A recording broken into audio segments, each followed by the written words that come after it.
That Hotep Jesus dude. What up, people? We back with another sharp conversation. Oh man, I don't think y'all ready for this one.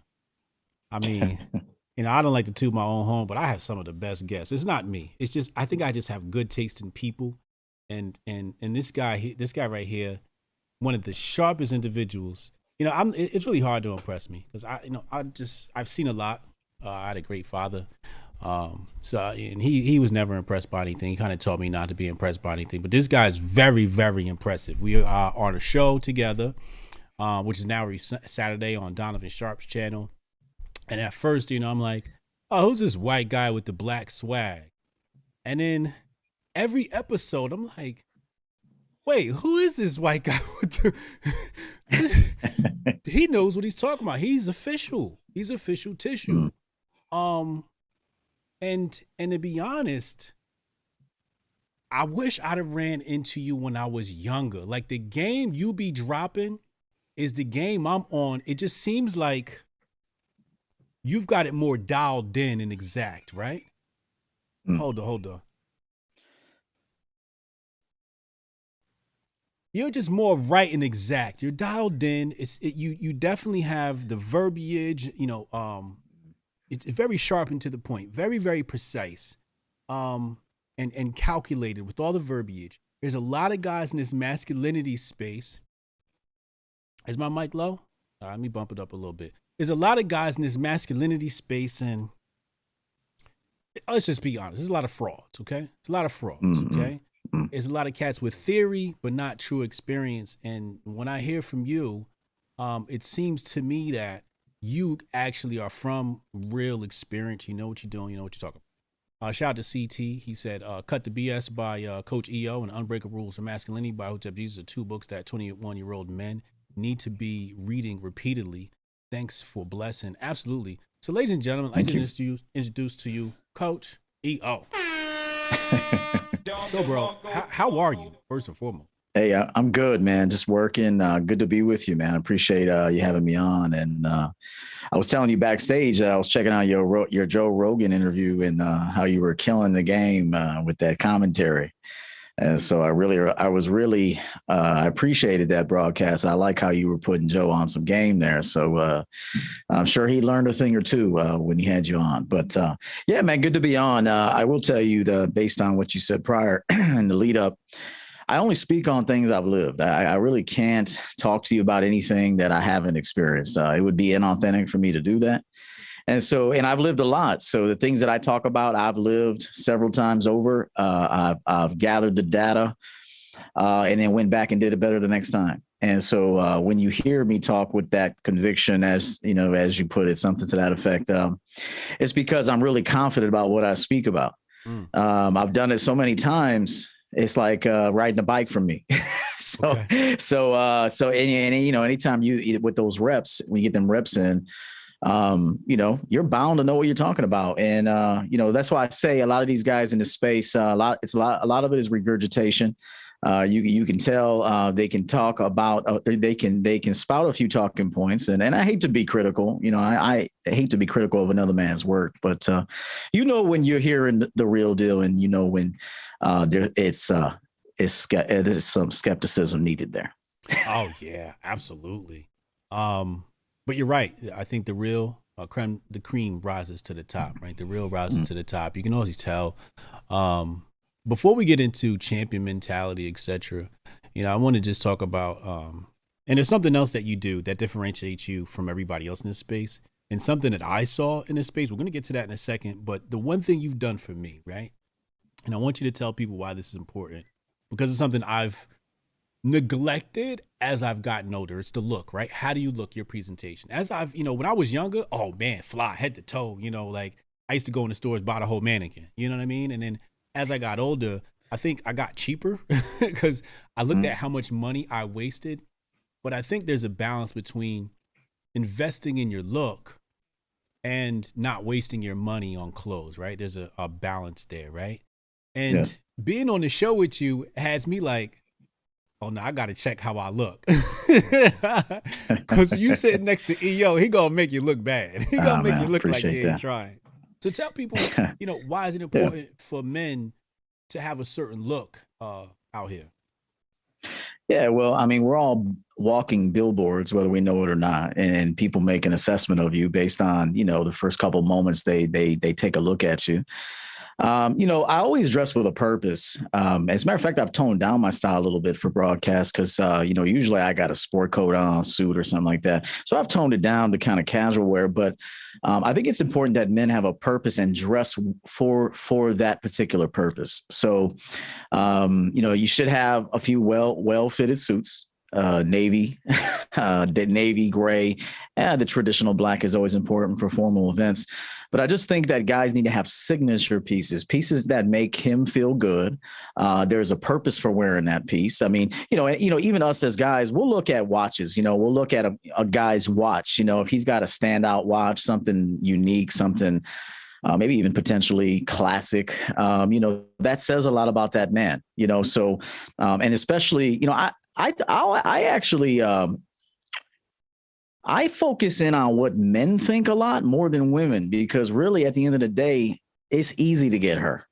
Okay. Getting women is easy, but getting the respect of men is a little more difficult, especially a higher end man. So while guys are so worried about what the woman thinks, which at the end of the day, she not hard to get, man. she really not hard to get. But it's really like the respect of other men and being authentic and offering value to a network is what men should be focusing on. Because in the end, when you turn 40, you want to have a certain level, you want to have a network, you want to have a nice savings, you want to have some investments. And so these things are important, and you're the walking investment. So, why would anybody want to invest in you if you can't communicate well? So part of not only your threads and your nice haircut or as you have a really nice look there with the dreads and stuff. So, you're a walking brand. And so you're always representing that. However, when I'm not working, I'm in a robe, man, like you. I'm in a robe, slippers, no shirt on, and then I'm chilling, So, I don't get dressed up unnecessarily. I always have a purpose. And that's what I tell guys. It's like, who are you looking to attract tonight? So you dress for that audience. But it shouldn't be inauthentic. You should have a couple different hats to put on. You got the Hotep Nation hat on in black, but you might have it in red. You might have it in white, and you wear that to, a sunny area. You're going to Miami, you might throw the white one on. So it's just it's a different vibe, and so you should dress for that vibe. Yeah, I might have to just sign up and get some coaching from Coach EO. He dropped the game right now. Shit, he done told me I got to change my hat up, cause I'm like, yeah, you're right. Maybe when I go to Miami, I'm going to Miami for the Bitcoin conference. So maybe I go down there, I'm going to have to get me a different color. What's funny, man? I threw away all my suits. I was a mortgage broker. I went through this whole spiritual awakening, and I didn't want to dress like the European. And then recently I did 2 award shows. We got the Grifties. And in both of those, I'm wearing a tuxedo. It's kind of funny how life is like cyclical like that. That's real game, man. Even like check out his. I want you guys to see his setup, right? And I teach marketing and branding, right? So you'll see the EO logo. So the EO logo it's following some principles I tell people about logos. The simplicity of it all. The lines on it are very sharp. And then you'll see it on his cup. Then you'll see the color scheme coming together. Right? He's got that black and gold. That's that good anarchy, that Hotep black and gold color scheme. You'll see the gold, and the mouse pad is gold. It's paying attention to the fine details. And these are the things. Alex Shakur definitely tossed the suits, exactly. But these are the things that are going to separate you from the pack and let people take you serious. These are the things that are going to enable you to charge higher prices for products too. Yep. Yeah, that's 100%. 100%, man. I always say, why should somebody invest in you if you don't invest in you? Bingo. You can take a look at a person and see how strategic they are with their own affairs. And then that'll give you a nice scope as to how they can be helpful to you. But if you're looking at a dude, he's late all the time. He doesn't really have his notes. Like, for example, we took a few extra minutes so you can get your notes together. That's a man that wants to be prepared. But, you know, if you jumped in here, no notes, like, hey, tell us about yourself, man. I didn't get a chance to watch your channel yet. You know, it's like, what? So, you know, it's always be professional, but, you know, have that self-awareness. So you can't have awareness about others if you abandon the self. So, you know, that's big for me. And there was one thing I also wanted to say about clothing and kind of dressing, having this identity. Okay. It kind of goes into what we'll talk about, I'm sure, a little bit later, but not getting too attached to any of those personas. You know, it's like I'm not attached to any persona that I have. I have personas that are useful to me in this physical world. But when I'm done with it, I hang that jacket right on the coat rack, and I move forward with the next task at hand. So I think it's important that one thing I'm seeing wrong with people is that they're building personas, egotistical personas, with a supposed intention. I can't really tell people what their intention is, but then they're getting too attached to that persona, and then that can cause trouble. So I think, you know, you could be a businessman during the day, and then you take the businessman suit off, and now maybe you go be a lover. So now you put the lover hat on, and then now you put the father hat on, and you put maybe, you know, and you always have the teacher hat on, you know, no matter what, you're always teaching if you're in this position. So it's one thing I try to teach men is, you know, protect your emotions and protect your mental by not getting too attached to any identity. Use it, create it, use it, offer value, and then hang it up.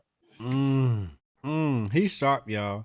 He's a little bit wise. Watch this. I'm about to pull something out of him in a second, but I just want to point something out. Sometimes people watch one stream of mine, then they watch another. Like, they'll watch Hotep's Been Told You, then they'll see me do some of my educational work, and they'll go, "Wait, why are you so different?" It's because it's a different hat, right? When I'm on Hotep's Been Told You, I'm in my relaxed comedy bag. When we're doing education, I might speak a little bit sharper. My vernacular become a little bit more cleaner, right? Because this is educational material. And I think that's important that men be versatile. But you said something very interesting. You said the physical world. And I noticed this another time when I was on the stream with you, Donovan. You keep mentioning this physical world. If there's a physical world, what is this other world that you're referring to? Well, I think, it depends. It depends. So in my view, and of course, this is theory. I will never claim for this to be like truth, ultimate truth. I mean, I think there is such thing as ultimate truth. And what ultimate truth is basically what's happening. Ultimate truth is what's happening without anything being added to it. So that is what truth is. No narratives, no labels, no bias. It is just what's happening. And that is what ultimate truth is, in my opinion. But where was I going with this? So the physical world. So, you know, out here in this game, you know, this is, you know, it's survival of the fittest. So in the physical world, you have to be strong. You have to be clever, charming. You have to be assertive. You have to bounce back quickly. And so in the physical world, it's all about survival. Okay. It's getting this body to survive and to potentially spread on the genes as well, to keep this thing going. But then aside from the mechanics of the body and the purposes and the survival mechanisms of the body, then there comes like the spiritual aspect of like the driving force in the body. So I think, you know, you have the body that is always aiming to survive, and that is its only purpose is to survive. That is the only purpose of the body, is to procreate and to survive. It has no other purpose other than that. What we add to that with intellect, intellectual reasoning, ego is a completely different story. It's completely different. Okay. So that's what I meant in the physical world. You know, you need money to survive. It's all about survival, and you know, competition is there, of course. But you know, at the end of the day, the only competition is really yourself. Because if you can, I remember one time I heard Mayweather say this. I'll never forget this. This is why Mayweather is really the dopest boxer to me. And maybe one of the dopest athletes to me. He said, somebody asked him, "Do you watch tape on other fighters?" He said, "Never." Yeah. He said, "I just focus on what I got to do. And when I get in there, I'm going to spend the first couple of rounds sizing this guy up, checking out his techniques, you know, figuring him out essentially. And then basically I take him into deep waters, make him miss me, 250 times, and then just score points." But I love the fact that he said he doesn't watch tape on other fighters, that he just focuses on his mental, his physical, his spiritual. And that's how I am. I'm going to see what's out there. Of course, you size up your competition. That's natural. That is that physical part of you. Mm-hmm. But then there's that spiritual side of you, is like how you run your own personal game, how you're running your own game. That's why that's something I teach. I'll say this, Hotep, everyone is running game. No matter who you are, even the incel is running game. The guy who claims to be an incel can't get women. That's his game. He's settled into the fact that I'm an incel. I can't get women. I don't have the right jaw. I don't have the right, stature. I don't have the right. So he settled into that game, the incel game. So now he'll build coping mechanisms to maintain his bias. Okay, he's gonna and no matter what information comes, he most likely will reject it or find a way to reject it so he can continue thriving in that game. Because sometimes you'll play a game and it might not even be beneficial to you, but you get some sort of result out of it. So you're like, all right, I don't get results in other games other than this game. I might get some validation from another incel. I might have a black pill dude understand where I'm coming from. So I'm getting more validation in this game, so I'll just stay in this game. So everybody's running game, bro. Everybody, every single person. Yeah, confirmation bias could be so dangerous. It could change who you are. It could literally change who you are, because you'll create habits, and your habits create your persona. You are, and like I told people in my email the other day, I do a daily email, and I said, show me your habits, and I'll show you your religion. And you got a lot of cats out here, like you said, because they're getting that confirmation bias from this crowd, they'll become that. And that's very dangerous. Ricky Webster said, 2 living legends here. One love and props due. Appreciate you, Ricky. Thank you, Ricky. Real quick, let's segue and then we'll come right back to this. Somebody asked about being authentic. I'm going to, because we were talking about being dynamic and versatile, right? And he said, so don't be authentic. And this is a problem I've had my whole life. People see me in one arena, then see me in another, and they go, oh, he's fake. And I'm like, no, I'm not fake. I'm just versatile. I'm dynamic, right? Like I can, some people even call me a chameleon, right? But I think fake is when you change your values depending on who you're around. My values don't change. What's your take on that? Putting on one hat and another, and then somebody saying you're not being authentic. Well, there's so many layers to this conversation. Let's say you got a goal to start a business at 35, but you need 7 more years of real life experience. You need to soak up some managerial game. You need to be around some people that manage things so you can learn the ropes. You also need more money. So the truth is that you may have to come off or to temporarily detach from what is authentic for you to go and get what you need. So 7 years from now, you can be completely authentic. Okay. So sometimes you actually have to detach from who you are with the goal of learning more information, getting everything you need, getting the money, getting everything tied up, or everything secure rather. So then, but you're intentionally being inauthentic. Okay. It's one thing if you're being led to be authentic. Okay. Because you're naive, you don't know who you are, you lack confidence. But it's another thing if you're intentionally detaching from who you are, because there's a bigger goal that you're trying to accomplish a few years from now. And then so it's like I tell people, you can't jump to your dream job. Sometimes you got to work a job you don't like.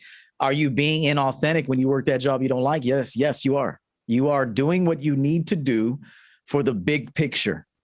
So that's how I would say that is that you are, if you choose to be inauthentic with a purpose, but that doesn't mean to go do cocaine right now. That doesn't mean to if somebody says, hey, get a bump and you do it. No, I mean, as you said, there's going to be certain things you would need. There's thresholds. I'll never go across this here. However, I can compromise here. Okay. Because if I compromise here, I can go to bed at night compromising here. But if I detach a bit from who I am and go here, I know that by going here, I'm going to pick up some game that I'm going to need at the 7-year mark. Okay.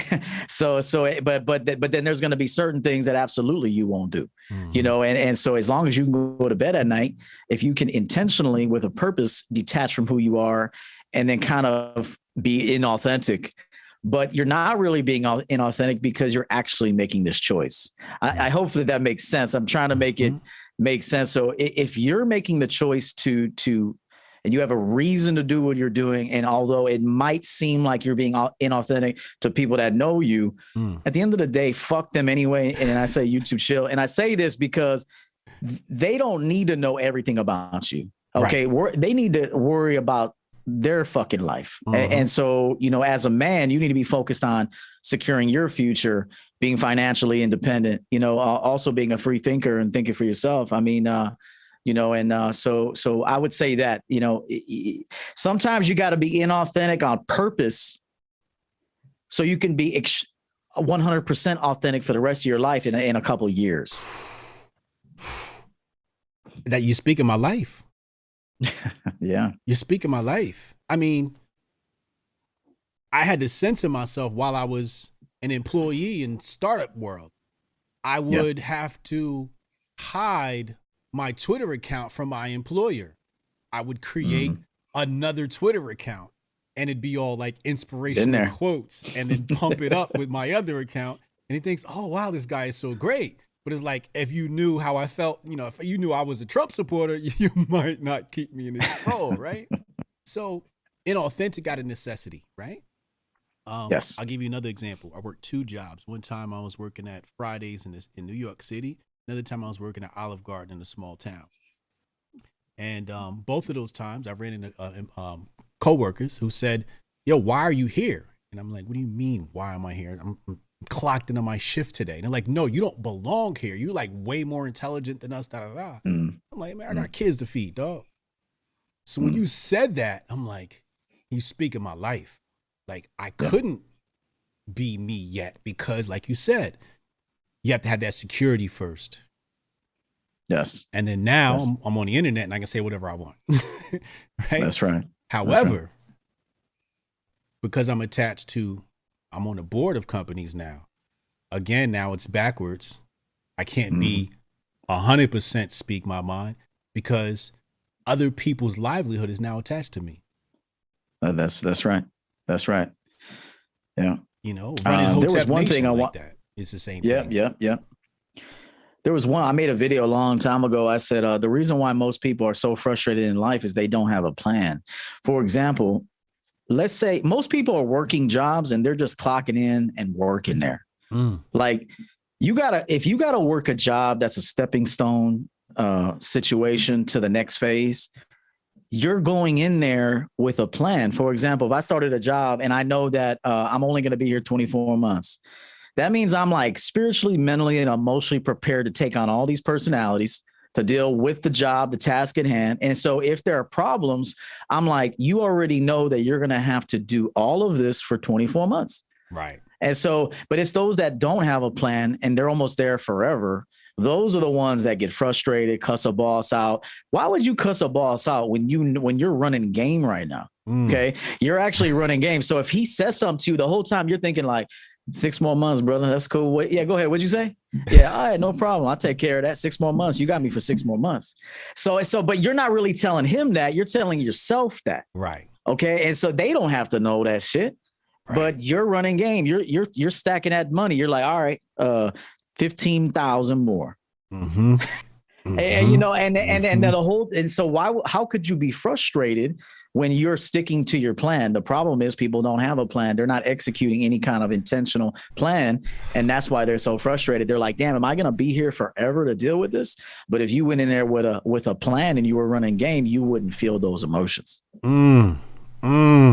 You know how many jobs I took knowing like, all right, I just need 3 months here salary. That's right. And he can fire me. Yes, sir. Absolutely. I definitely feel that. I want to talk about, you know, we were talking about mindset earlier before we came on here and law of attraction. I find this in the conservative circles. I probably get the most pushback in those circles. I'm not going to say all conservatives or most conservatives aren't hip to that, but I've read Napoleon Hill, and Napoleon Hill calls it autosuggestion. I guess self-speak, it could be another word. you believe in, obviously, you believe in law of attraction. What do you say to the skeptic, right? Somebody who's like, is that thing really, like, they're in the middle, right? They're not like, no, it doesn't exist, but they're kind of like in the middle. Like, I've heard about this thing.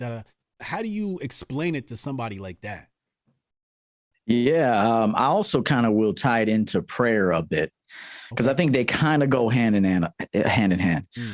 I always can tell if a person has faith, real faith in themselves and in their creator or whatever, however they want to define that, the universe, God, whatever name.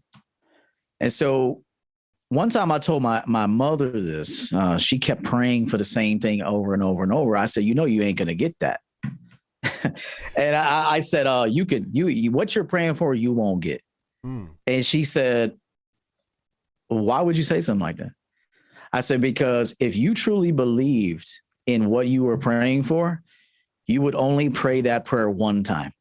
Now, if you have to keep saying it, okay, God, I told you I want it. Okay, God, you a little slow. Okay, God, you're not going to get that. And just know, because you're sending a signal of doubt. Okay. And also at the same time, you're not putting in the necessary work and getting the level of education, the confidence to make what you want possible, to make it available to you. Because truth be told is opportunities are everywhere, but your awareness isn't to a point where you're actually seeing it and seizing them. So I would say this: if you have to keep duplicating a prayer, or even like message boards. I don't believe in message boards. I think that's preventing you from getting what you want, because the more you have to look at it. Now look, I get it. People are different. Vision board, my bad. Yeah. Now I feel like the more you actually have to think about it, the more you don't believe in it. Cause look, it's in here. It's inside. And so your focus needs to be here. Okay. Now, part of the problem is you haven't let go of friendships that wouldn't allow for that blessing to come into your life. Okay. Like I said this the other day, how can you get, I took a note because I'm going to do another broadcast on this. Let's say somebody wants furniture, new furniture, right? Something as simple as furniture. You would think this, you don't need law of attraction for this. You don't need to pray for this. Right. You don't. Okay. I'll tell you what you do need is you need to make way for new furniture. So if your living room is full of old furniture, how can you get new furniture? So you're going to have to make it available. There has to be open space for what you want to actually feel safe to come into your environment. And I would say this, how I was able to get there is I actually didn't read any books on this. I've never read one single book on law of attraction. And I think that worked to my advantage because I didn't hear too many different takes on it. Right. And I just used my own original take on it, which is one day I told myself when I was praying to God, I said, why do you keep praying this same prayer? And I said, it's because you don't believe in it. If you believed in yourself and you believed that this was possible, and you also knew you were getting ready to put in this very necessary work to make way for what you want, you would only make that declaration one time and you would never say it again. Bars. Bernie L, salute. Coach EO and Hotep Jesus, appreciate you, man. Thank you for paying your tuition. Thanks, man. Appreciate it. Oh, my God. That's exactly it. I hate people that do. I can't say I hate the people. I hate affirmations. I hate them vision boards and all this. I think all of that stuff, like you said, prevents people from getting where they want to get. You totally nailed that. Now you have obviously male clients come to you and they need help. What's the commonality between these male clients that they suffer from most? So many things, but the one thing that comes to mind is too much distraction. Okay. They're like computers with too many tabs open. Okay. And it's like, I'm like, brother, that one, you opened that tab like 2 years ago, it's still open. This is why your system's running so slow. It's because there's too many things open. Your focus you don't have focus. Like if you were to close all the tabs in your motherboard or whatever, the software, and you were to close it down and leave it open to maybe 3 things, You would be better to take on those tasks and to finish them, get the game you need, the results you need, and then now close those things out and then open up new tabs. The problem I'm seeing here is there's too much information. Sometimes too much information is bad. Yes. And so that's why I tell my clients, I say, hey, so you want to hire me? And they're like, yes. I'm like, all right, so I have a rule. While I'm coaching you, you can't watch other people. And I'm like, so either if you can't commit to that, that's fine. But especially in the areas that I specialize. Now, if I'm not into crypto heavy like that. So if you need a crypto advisor, then yes, I would recommend you find someone who can mentor you in that area. Okay. But the areas that I specialize, which is mindset, confidence, authenticity, running your game and running it efficiently, and then not detouring from it. You can't go listen to another content creator while I'm coaching you, because he's going to fuck up my whole program, because he's going to say something to you and you're impressionable and you're going to believe that and bring that energy to me. Now I got to get rid of that energy that you picked up from that other dude. Right. And so this is the one thing I say is like, I need focus from you. I need commitment. Can you guarantee me commitment, focus? And if you can do those things, I think we can work very well together. But the number one thing is a lack of focus and too many ideas. Like you're half red pill, half black pill, half champion game. I mean, you're just too much, bro. You're too much. We need to shrink you down to one focus and then keep you there for a while. What are the distractions that they're distracted by? Is it projects? Is it women? Is it no? It's just. Trauma? I mean, well, women is the number one distraction for all men. Right. I mean, generally, that's what it is. It's women. If you could conquer the thirst for vagina, you will thrive in life. If you can conquer that one thing, if you can get sexually disciplined, you can master life. I'm just being honest. It's the one area that's holding every man back is this thirst for sex and this thirst for validation from women. And so if you can get a grip on that and get really focused on your manhood and your own individual purpose in life and make time for women, I'm not telling you to desert them. I'm telling you to put them last, put yourself first, put them last. And then once you become that dude, then we can maybe entertain bringing them up the list a little bit, because we've checked some boxes, but you don't even know who the fuck you are yet. Yeah, you're trying to get involved with women. And that's the guy that is the man that will fall greatly in life, is the man that deserts himself to be validated by women and to serve the body's needs. I mean, look, at the end of the day, we do have to serve the body's needs. The body wants sex. The body wants a lot of different things. And so you have to be respectful to your body and give it what it needs on occasion. It should be a reward. It shouldn't be where the body's leading you. It should be where you said, all right, cool. I'll tell you what, you worked hard this week. You're extremely disciplined. You dropped a bad habit. You created a new one. Go on ahead and fuck that bitch now. Yeah. You know what I'm saying? Yeah, but if you don't got the other stuff done, but now you want to fuck a bitch. Yeah. You're going backwards. You ain't even got a nice mattress, bro. You don't even have a nice mattress talking about I want to fuck. Yeah. Come on. Ain't no women gonna want to sit on that. You'd be surprised, but he gonna find someone like him, a woman that doesn't know himself, and then two people with no sense of identity gonna be fucking on a twin size squeaky mattress, and then probably pop out a baby, and then unfortunately you brought a baby into this world with two knuckleheads. Right. Exactly. That's what's gonna happen. That's exactly what you're gonna attract. Damn, you dropped so much game right there. So the discipline of the balls, right? This is what I teach men. Like, yo, and when we talk about like semen retention, outside of the physical, the great things that come from that physically, right? The chemical reactions in the body. It's really about, can you discipline yourself? Because if you can discipline yourself not to touch yourself on a consistent basis, I mean, obviously at some point you're going to have to release. That's natural. But if you can discipline yourself, like you said, man, it's so true. You can do anything, because that's the hardest thing for you to do. It is. The hardest thing for a man to do is to control his nuts. And if you can control that, you can control anything in this world. So true. Let me read some super chats here real fast. Chad Lemoyne, thank you. You said authenticity is more about morals and ethics than where you find yourself. I won't cheat on my wife or gamble bread. I need to feed my family, but I'll do a job that's beneath me to build my kingdom. Chad speaking. I agree with him. He's speaking real right there. That's real. Big Elvis, the chef Rosenberg. Appreciate you, homie. You keep mentioning this word game. And we were on a podcast once and I heard you define game, and I never heard game defined so well. Can you tell the people what exactly game is? Okay. Again, everyone is running game. Every single person. They just don't know it. Okay. Or maybe they do know it, but everyone's running.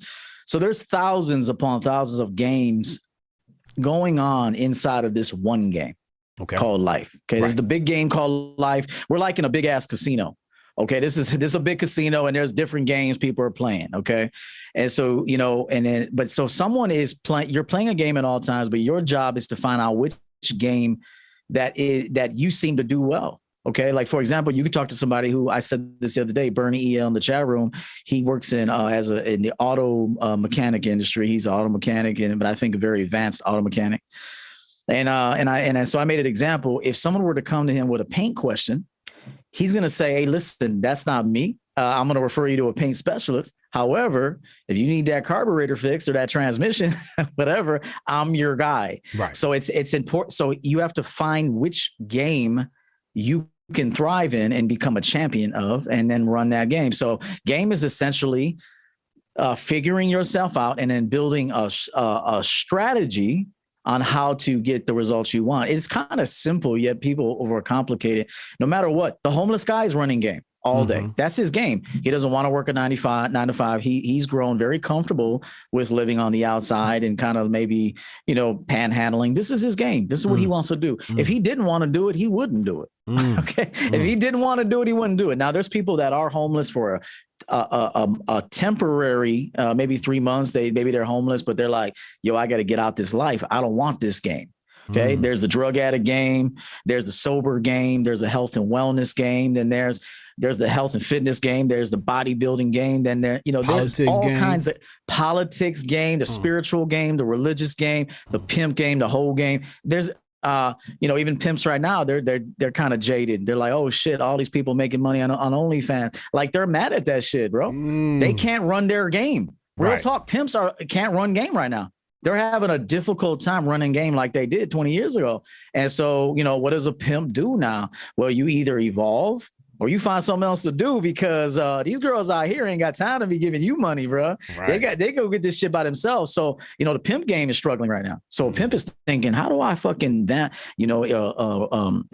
my game right now? That's what a pimp is thinking that. Okay. So every game is, you have no choice but to play it. Once you're born into the casino, you got to play something. Otherwise, you got to get out. You can't just be here. Like real talk. That's why we say, if you're going to take up oxygen, man, you got to have value, And so if you're in the casino, what you're born into, then you got to learn how to play something and play it well. And so that's what game is. I once heard you say that game for a man is getting a woman in bed without having to spend, and game for a woman is getting a man to come out of his pocket without giving up sex. Was that you? That was Miles. Miles says that. Miles says that. Miles? That his name? Is that his name? Miles? Myron. My bad. Myron. My bad. I called him Miles. Shout out to Myron, bro. I didn't mean to butcher your name. I don't know why I said Miles. Myron says that a lot. Myron says that. Okay. Yeah, I don't talk. I that's not really my talking point. I mean, I understand it. That is a game that's going on. Okay. That is a game. Because then you got dudes that they'll say they got real game. They'll say, well, I have real game because I don't spend money on women and I can get them in bed. Okay. But that's just your game. But then you got another dude that says, hey, fuck all that. I'm about to buy this bitch outright. 2 hours. Let me get what I can get and get the fuck up out of here. So now he's running his game. You can call that the trick game, whatever you want to call that. But as long as he's happy running that game, who is someone to tell him that he shouldn't be playing that game? Like everybody's running game. And then you got to decide how you want to run the game. Now, a lot of that is ego too. That, I can get this motherfucker without spending no bread on her. Okay. A lot of that is ego. Okay. It's like I guess you can go to the barbershop and tell all your boys you can get bitches without spending money. Okay. At the end of the day, who gives a fuck? Only you give a fuck about that. Yeah. You know what I'm saying? But meanwhile, there's a CEO that's balling like a motherfucker. And he's like, man, I ain't got time to be running game on these bitches, man. I'm about to order this chick up for about 2,000. That don't mean shit to me. I pissed that away. I'm going to get what I want. And she hits the road. Yeah. Okay. He's running game and he's doing, and now that's his game. Right. And I would tell him, keep running that game. Are you happy running that game? Yes. Does this make sense for your lifestyle? Yes. Then run that game. So, okay. So let's talk about this, right? I think it's saying, I think what they say is like paying for the vajayjay, right? Paying for it, right? Where do you stand on this topic of paying for it? Is there a line where you shouldn't be paying for it or should be, right? Because I think like you, right? Like if there's somebody who, like you said, balling out of control and he's like, yo, I'll just call this IG girl up. I'll put her on a flight. She'll come hang out with me for the weekend. We'll go, we'll have a good time. We'll have some sex and then she'll go back home. That's all I need. I don't really consider that like paying for the, I don't know. Where do you stand on it? Is there a point where like that's simping or something? Okay, well, everybody's paying for it. Okay, everybody. So even the dude hiring me and paying me $500 an hour to get me to teach him game, he's paying me to learn how to be better with women. Mm-hmm. Okay, everybody's paying, bro. You're paying with your time to watch this broadcast right now. So, you're paying with time to watch this to pick up some game. So if you paying the coach, and the coach telling you shouldn't be paying for the girl, you already paid for her because you paid the coach. Absolutely. Yes, you are. Now you need very little ego to admit that. Like, right. Fuck my ego, bro. Like I got my ego in check. Right. So like my ego, I run it. It don't run me. So I can admit these things. This is why I could be so transparent about the game and about life, because I'm not really tied to this shit. Like this shit don't own me. I own myself. Right. I own my consciousness. I know what this shit is. So when a dude is paying a dating coach such as myself, he's basically paying for sex because he's paying me to give him data that he can use to run game. That's what he's paying for. And even when you watch these broadcasts, you're paying with the most important currency, which is your time. You're paying now to watch us to verify if your game is legit or not. That's what people are doing. They're like, oh, my shit wasn't verified because I just heard some doper shit than what I was running. So now I'm about to run some doper shit. So you just paid us with time. You paid us with a view. Hotep's going to get a little currency from this view. Okay. So we're all paying, bro. Everybody's paying. Everyone is paying in one way or another. Even when the dude had to watch all the content, read all them books, pay the coach. Now he's got to go out there and implement it. He's got, he's paying with so much energy. Like you are putting forth so much energy to get this one, bro. Right. Of course you're paying for it. Of course you are. Let me just tell you, like, I thought I had game until I ran into EO. And he was dropping some shit on me. I'm like, man, I wish I was younger guy. He just leveled my game up. Because you know how sometimes it's like, you're doing the right thing, but until somebody like puts it into them clear words, you're like, okay, I just need to keep doing that. And you kind of hone in on that. It's the right thing to do. But Coach EO is so sharp with this stuff, man. Oh my God. You know what, Hotep? The dudes with the best game have very little ego. If you find guys with a lot of, they're stuck in a certain persona, like very heavy. That dude can't learn shit. He's stuck right there. Because now he has that bias that we talked about. He has to protect that persona with no matter what. Right. So somebody could give him the gospel. He like, fuck that. Yeah. You know what I'm saying? Like, because no, I got to stay right here. Like my survival depends on me staying right here. But the dudes with the best game have very little ego. Right. They're not attached to identities and personas and shit. Yeah. Real talk. Yeah. Some of the best pimps don't even call themselves pimps. The second you call yourself a pimp, you fucked up. For real. I mean, I'm being honest. Right. Some of the best pimps, you'll never know they're pimps. They don't even claim that shit. Right. CT, thank you. He said, an empty sack makes an empty man. Hotep Jesus, yes, that's from my book. That's a chapter in my book. An empty sack makes an empty man. Exactly. That's from my book, Unbreakable Rules of Masculinity. So where is the line of simping? How does a man become classified as a simp? When do you know you're a simp? What are the telltale signs of simping? Okay, so I've met simps that were okay being simps. Like I've actually coached simps that are like, they told me, they're like, coach, check this out. I'll never be on your level. I know I'll never get there. So I'm okay simping, bro. Like as long as I get what I want, I'm cool. So I'll say this. Are you a happy simp? But what do they call simping? Well, you know, like basically like falling in line, going to her program, like groveling just to get her time. Like even if you have to give up your balls, like, but again, that kind of comes back to, you know, do you have, what are you running game? Are you strategic with your game? Do you detour from the game? Like for me, I'm not losing my balls for a woman. Never. Right. Now, part of that is ego. I'm like, right. you know, I'm not going to risk, you know, losing my identity of Mr. Champion game to go to your program. But I also know that I have one of the best program for a woman to be on. So like mentally, I know that her being on my program is better for both of us. She don't have a program for me. She don't even have one for herself at the time. How could she have one for me?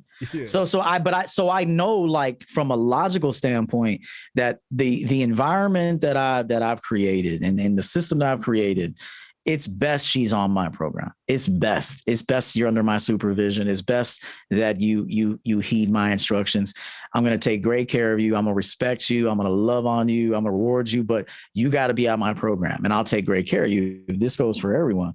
But a simp is a guy that doesn't have a program. Like he's all over the place. He's led by the body. He wants empty balls. Okay, like a simp wants empty balls, bro. A man, you know, and I'm not saying a man such as myself doesn't want to go ahead and empty his balls out, but I'm going to do that once I made my money, once my plan is secure. Right. Once I've closed the vault on my plan and I lock that motherfucker, now I can go empty my balls real quick. Right. I could. Okay, but not before that's done. So it's a reward for me to empty my balls. Okay, so a simp is somebody that doesn't have a plan. He just wants to. I always say this: simps want to have sex all the time. If you pay attention to a simp, that's all that's on that motherfucker's mind. If you sit with a simp, bro, that's all he cares about is smashing, getting the woman's, not even just smashing. They just want to talk to women all the time. Yeah. Like they want that text communication, that what do you call it? That chatter, that attention, that validation. They want that. They want to exchange with this woman. It does something for them. They're simps, bro. Like, I mean, that's just what it is. The world has to have simps. I mean, you gotta have simps. Why? Well, I mean, could you imagine if everybody was an alpha walking around here? I mean, like you gotta have that balance. Nature requires it. Right. Nature requires things to have balance. There's no, you have to have it. Right. Just like a vulture comes in and eats up that waste.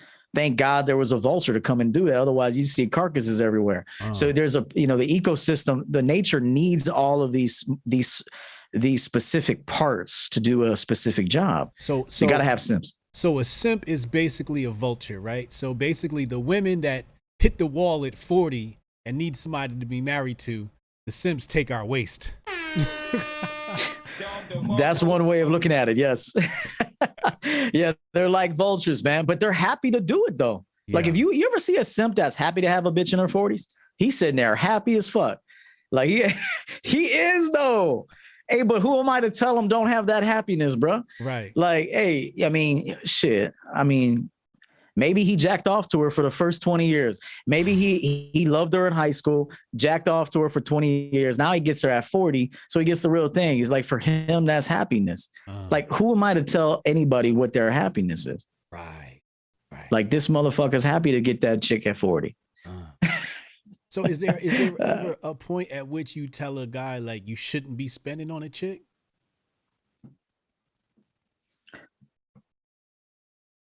I mean, yes. I mean, I don't coach that. I do not coach unnecessary spending in anywhere, in any category. Okay. We don't do unnecessary spending on the champion game side, okay. No matter what. I mean, we're always looking to make the investments, get return on our investments, to be patient. This is something I teach. So no, I don't tell men to do that. However, there has to be dating expenses. Okay. There's guys that'll tell you the manosphere, don't buy her a drink, don't buy her shit. And I'm like, bruh, like you ain't gonna get no bitches, bruh. Like, I mean, you're just not. I mean, you're angry. You know, like there's something called dating expense. You know how you have vacation expenses? Yeah. You know how like people save up for a vacation, right? Right. They're like, okay, $6,000 for this trip. Yeah. So you got money put aside for recreation, drinks, food, dinner, gifts, purchases, whatever. So the same thing with dating, you have to have a certain level of expenses. Now, I'm not telling you to break the bank. I'm telling you a $50 dinner is okay. Right. $50 is okay. If 50 is hurting you, you need to go back to work. like $50 to get to know a woman, to have a meal yourself. Okay. Like, look, some guys like to dress up. I want my clientele to be primarily men that make six figures and higher. I don't want anybody beneath that because I don't want this to be an issue. I want them to be dressed dope, living a dope life, but they need game when it comes to women. They need to understand women better. So that's where I come in. But I don't want guys like, yo, man, I can't take her out to eat. You know, I got to wait till payday. Get the fuck out of here. I mean, you know, I want guys that can go out, that are sophisticated, that enjoy a good meal. They like to be serviced. See, check this out. Dudes that work hard like to be serviced. Yes.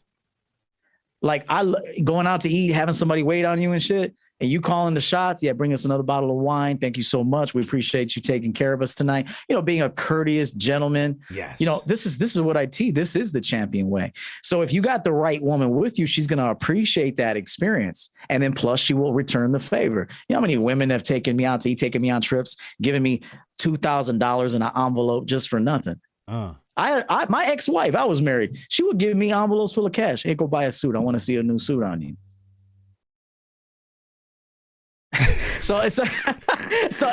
I mean, you know, this whole thing, don't give them validation. Don't give them attention. Don't give them a compliment. Don't buy them a drink. It's like, brother, you're going to be sitting with dudes the rest of your life. Somebody in the chat said value for value. Coach EO, what's value for value? It's a chapter in my book where I talk about being a valuable man. And then in return, you don't do anything. Now, look, I'll say this. If you ever want to do something just because out of the kindness of your own heart, you just want to do it, just let them know, listen, I did this for you. You don't owe me nothing. I just wanted to do this for you. Mm-hmm. However, if there comes a time where it is a mutual exchange, then you have to have that conversation too, where you say, hey, listen, I'm willing to do this, this, and this in exchange for this, this, and this. Do you agree? So it's a value for value situation. And that's another thing. Men don't know how to negotiate. They don't know how to tell people what they want. You know, they don't know how to present terms to anybody. And this is why communication is so important. And I see it struggling with men today because they're too busy on this thing. They're too busy on the phone, man. They don't know how to have no conversations, man. Right. Text message generation. Yes. Social media generation. Ain't that the truth? All right. So Valentine's Day is around the corner. A guy, he's in a new relationship. Been dating a girl. How new? Less than 90 days. Okay. First of all, I think he messed up because he got in a relationship with her too fast, but he's in a relationship. That's facts. Why you say that's facts? Well, because I remember I said it on the show, you got to go 4 seasons. Explain that phenomenon to them, please. Yeah, it's important because, you know, everybody, you know, puts on this mask when they're dating. I mean, they're not going to just show you how nasty they are. They ain't going to show you all their bad habits. I mean, you won't pick them if they do that. So everybody leads with their best, but that mask and that front can only last so long. And so if you give it enough time, you'll start to see, oh, this bitch don't pay her bills.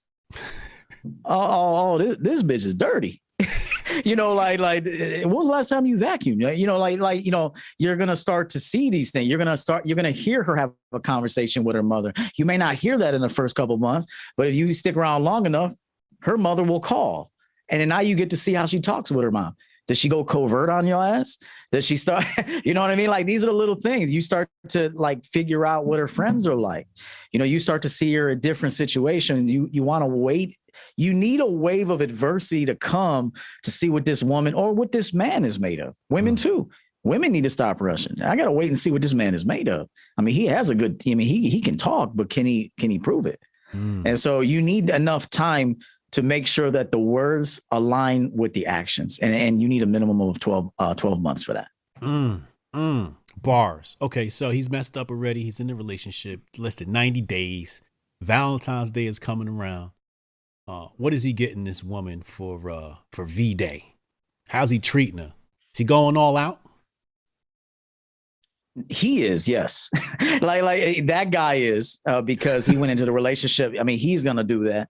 However, what I coach is to, I actually coached a guy this the other day. He lives in LA, and he asked me, he's been dating a girl for a few weeks, like 4 weeks. Okay. And he said, Valentine's Day is around the corner.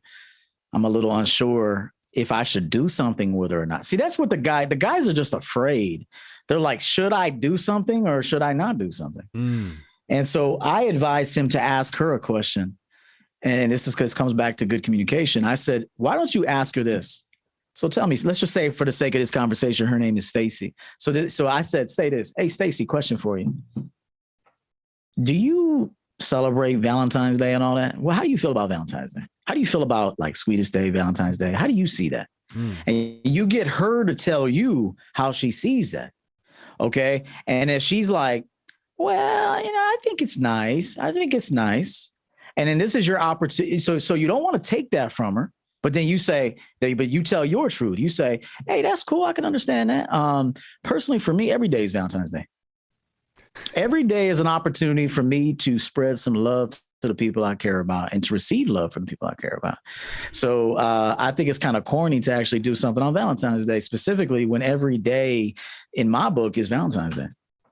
And so now you just flip the whole script on her mindset. See, now you're actually grooming her to think about it that way. I try to tell y'all, this dude got game. He got game, man. and now she don't even want to go out. It's like, oh, he's right. Shit, every day is Valentine's Day. I mean, shit, we're enjoying today, Valentine's Day, man. And so, you gotta know who you are. You do. And for me, every day is Valentine's Day. Shit, right now, Hotep, you're my Valentine, bro. Hey, man, I love you, right bro. now in this moment in time, you're my Valentine, bro. Like, I'm spending my precious time with you. You're spending your precious. You were gracious enough to bring me on the platform. And so right now, my energy and my emphasis is Hotep Jesus. He got the red on and everything. Y'all see it, right? That's right. Coach Eo's my Valentine. That's right. Nah, I dig that, man. I totally dig that. So, okay. What if she's like, I celebrate, and any man that don't give me a gift on Valentine's Day or don't celebrate, then I'm going to start to question him. Especially when you're dealing with black women, you know what I mean? You're going to, they love them holidays.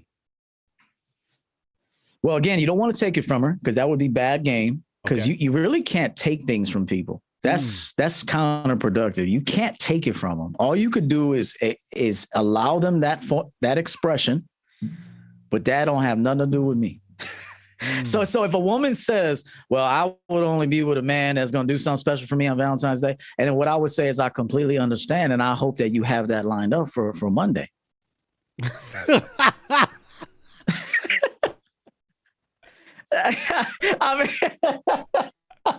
mean, I'm not going to take it from you, but I ain't going to give it to you either. Why shouldn't he give it to her? Oh, shit. I lost you. Damn. You see me? I see you. I think oh, damn. I lost you, man. Let me see if I can find you. I'm still here. Can you hear me? Hold up. Hang on real quick. I can hear you, but I can't see you. I hit a button, man. You probably minimize the screen. Let's see. You on Windows? Go down to the bottom of the screen, hit the Yeah. There we go. I found you. Yeah, I think I found there. Right. Yeah, I got you. I'm back. Yeah. Yeah, that shit got funny for a minute. No, it's the thing is, it's bad game to really try to change her mind. Okay. Really, what's good game is to let her say what her truth is. Right. Don't take it from her, but never lose sight of what you want. But why shouldn't you oblige? Why shouldn't you? She says she wants that. Why not give that to her? Even if you okay, good question. Yeah. Okay. Are we talking about the 3-month chick or the 3-month? Who are we talking about? The 3-month chick. Yep. Still. No, we can't give it to her, man. No, we can't give it to her. No, because again, it comes back to what I said is that every day is Valentine's Day. So I'm not going to go out of my way and go to a crowded restaurant full of simps and beta males that think they need to do that bullshit. Like, that's just not me. So you cannot abandon yourself for a woman. You can never do it. And you'll find out at the end, bro, she'll be like, I need to be on his level. Like real talk. When you could hold to your convictions, women respect that. And it actually like encourages her to do better herself. Right. See, most men will give in. They'll be like, I'll take you somewhere. Where you want to go? Applebee's? I'll take you to Chili's. Don't worry about it. Yeah. But you can't give in. And it's like, you have to. Now, you'll make other compromises in life. I'm not telling you to never compromise, never make an exception. Like, it's good that you got to have room in your game to make exceptions. Mm-hmm. It's like loss at the end of the year. It's like you got, you have lost, like the company lost X amount of dollars, right, but you have room set aside for loss. Right. So you ain't worried about it because you already budgeted it in. Yes, it was already in the budget. So it's the same thing with game. It's like, if you're going to deal with people, there has to be a budget for some sacrifice. There has to be. Right. But then there's going to be areas where you can never sacrifice on that. You are firm on that, and that's it. What makes that 90-day relationship different from the 12-day period? And what's happening psychologically between the two individuals? Like, if he does capitulate, like, what does that say to the woman? What does that say? She can get more. She can, so she'll know, okay, he budged, so he'll budge again. He will budge again. She know nobody's more of a manipulator than a woman. Nobody. I mean, they have to be. They don't have the physical attributes, so they have to beat you with manipulation. That's the only way they can do it. And so if you budge on that, especially after you said you wouldn't. Now, I'd rather you keep the door open than close the door and then open that motherfucker again. Okay. So I'd rather men just stay neutral if they're not strong yet in their convictions than to say they're strong because they heard Hotep Jesus say some dope shit. And then, but they're not really ready to back that up yet. So I'd rather you actually stay in the middle, because you might have to experience it to then later say, I ain't never doing that again. Okay. So that would be my coaching to men, is like, if you're not truly strong in your convictions, then you better keep yourself neutral, because if you close a door, it's like breaking up with someone. People break up all the time and then they want to get back together the next day. Man, fuck that. If you're going to break up, you better make sure that you leave that relationship with no guilt, that you gave it everything. You had those necessary conversations. The problem with people that suffer post breakup is that they were lousy partners. They were lousy. They didn't give it their best. And now they're living with guilt. They're living with this tremendous guilt. But, if you walk away from something knowing you gave it your best, you were running a tight program, you were fair, and it just didn't work out, the flow was off. Now you could say, listen, baby girl, I don't hate you. I got love for you, but this relationship is over. But now you can't go back. Even if she calls you, oh, I'm sorry. Listen, we had these conversations. You remember when I sat you down, right? You remember when I sat you down and talked to you about this, right? And you didn't show any improvement.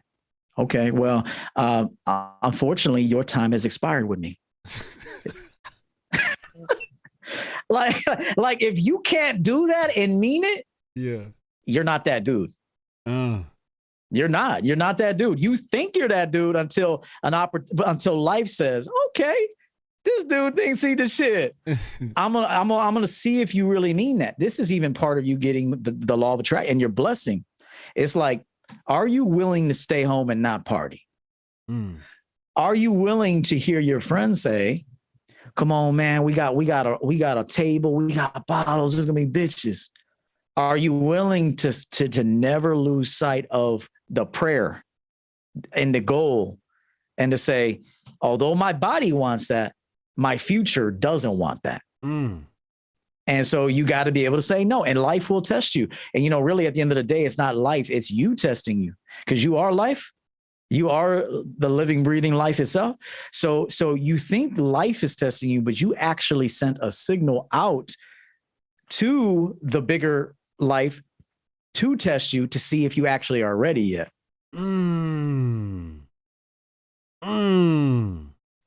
Everything that I go through, I actually wanted to go through that. Right. And if you could think about it that way, you are like literally like a living God, man. Like, I mean, I really mean this. Like, if you could see everything as something that you wanted to happen for your evolution, nothing can stop you, man. And nothing. Ladies and gentlemen, I think Coach EO might be Hotep. Hotep. Aztec Mecca, thank you. Said Patrice O'Neal used to say, "Gotta raise your girl right. Introduce options." Indeed. Raider Nation That's Unlimited. True. Shout out to Waste of Talent. What up, bro? He's killed it right now. The YouTube game. He said that was way pimpish. Man, listen, Coach EO got all the game. That's powerful what you said, because I always tell people everything in your life is your fault. And once you look at life like that, you actually obtain a tremendous amount of power and control over your life. Absolutely. So I'm glad you said that. You have everything's a win. I want to tell this to your audience. Everything is a win. Everything. There's no such thing as loss, because even when you lost it, you gained something else. So if you could think like that, every time you give up something, you actually make room to gain something. And so I would like the audience to start thinking about it that way. There's no such thing as an L. You know how they say, take your L, bro, take your L. No, take your W, because no matter what you do, you gain something from that experience. You taking me to church right now, bro. You have female clients. I've had female clients. Currently, I don't have any. Yes, I had. Clients. Yep. What is that experience like? What are they suffering from, and why did they come to you? I've found that most of the women that have hired me simply just wanted my masculine energy, bro. They just wanted to experience leadership. Because I could tell, I'm like, you don't really need anything in it. I'm like, you just want to sit with me, right? Like, you just want to talk about something. Yeah. But you want me to talk to you about this. Right. Like, sometimes clients just want, but even real talk, I have male clients that have hired me in the past that said, I don't really have a problem. I just want to talk to you. Is that okay? I'm like, hey, as long as you pay my hourly rate, we can talk. Yeah. And so a lot of the clients just want to talk to me, and they'll just quiz me on like, what's your favorite movie?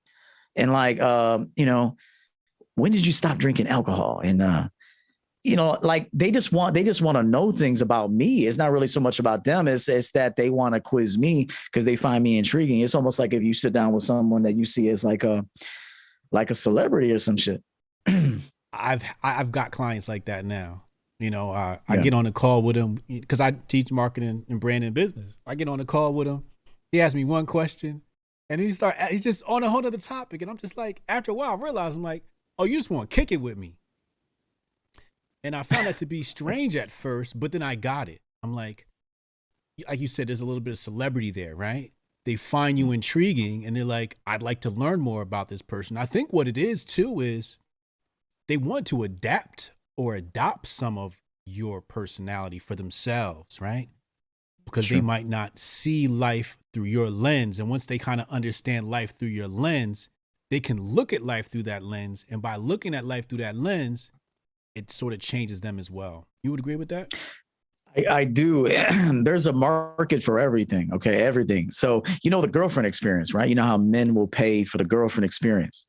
What do you mean? Like an escort? So that's like, yeah, I mean, there's like the girlfriend experience. So sometimes you could, well-to-do men or sometimes, whoever, those that have the money to do it, you could pay a woman just to kind of give you like a girlfriend experience. Now, sometimes that involves sex. Most of the time it does. What is this? So it's just like we're like just treating you like cooking for you, maybe cooking it, like giving you kind of a girlfriend experience. Oh, she'll come to your house and pretend. Yes. Like, oh, okay. Or come to where you're at and you kind of get things from her that you would get from a girlfriend. But then you send her off afterwards. You know what I'm saying? Like, is she not for real? So then some people pay for the homeboy experience. They want a homeboy for an hour and shit. Like, no, I'm serious, man. Like, some dudes will hire me. They're like, yo, man, I'm just intrigued, man. Let's just talk for an hour. I'm like, bet. Right. This is your hour. You do what you want with this hour. I mean, within reason, of course. Right. But, what you do with this 75 minutes that you've hired me for, this your hour. It's your time. Right. You could talk to me about anything within reason, but you can talk about anything, man. Right. If you want me to sit there and not say a word and just nod my head, yeah, oh, okay, then I will do that for you. Right. Who are you? I'm here to provide a service. Right. I'm here to provide a service. Who are you to tell that person how to spend their money? Right. If a client were to tell me, can you teach me how to be a champion trick? I would do it.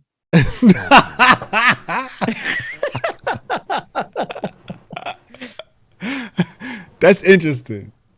That's interesting. I mean, it's not what I would let them know. I would say, well, this isn't what I would coach you to do. Right. But if this is what you want to experience and you want me to be the man to teach you how to be a champion trick, I got you. Right. Because, again, who are you to tell them it's, based upon free will, how they should live their life and what they should desire. That's right. Right. That's right. Right. That's what I always tell people, man. I'm like, yo, you can't control people's life and what they want and they desire because you don't know what they've had and where they want to be and the least amount of experience they've had. Okay. Let's talk about multiple women, dating multiple women at once. Yeah. What was you about to say? Well, I saw this comment. This guy said, this is getting sus as hell. See, there's too much judgment. What? See, there was a guy that made a comment said, this is getting sus as hell, like suspect. See, here's the thing that's wrong. I don't know, Aiken or something. Here's the problem. You got to stop judging so much. Now, look, you never lose sight of who you are. Never. There's going to be, like I said, there's got to be a threshold. There's got to be a standard.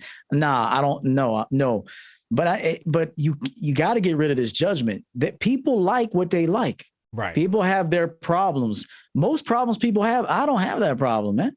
Right. I don't have that problem. Either I've already solved that and I'm preventing that from being a problem in my life. And so I could help you do the same.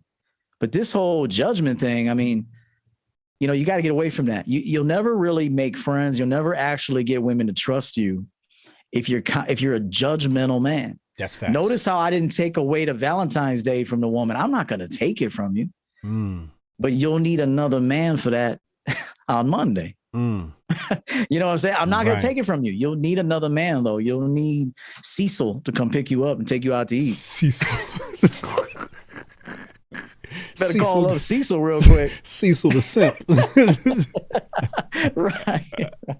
Oh, man. Red Sings the Blues. Welcome back, man. He said, hey, what's up, bro?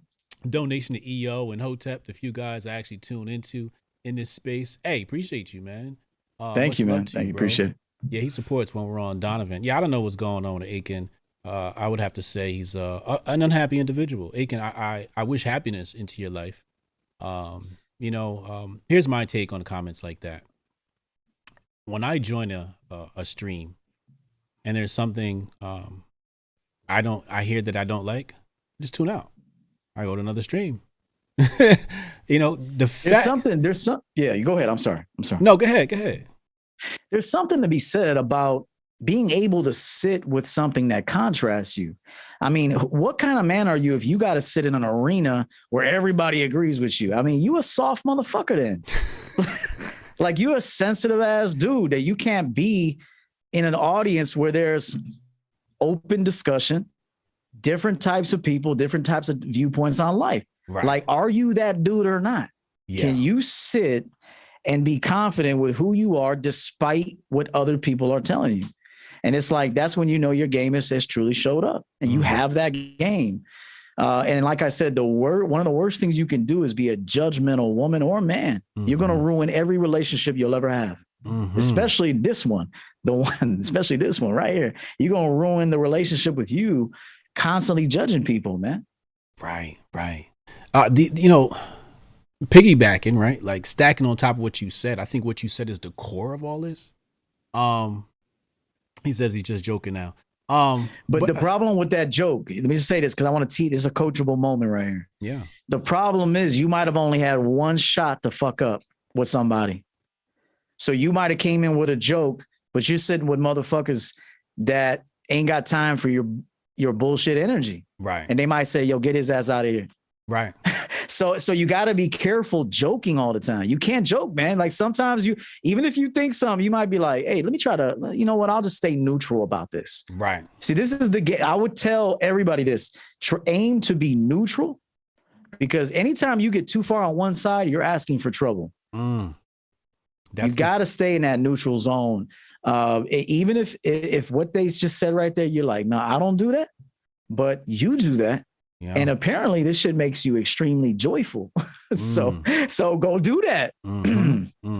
Yeah. Cause you never know. It could be millionaires in the chat watching and, deals could be made right now, and that's right. I'll be honest. I almost put him in timeout.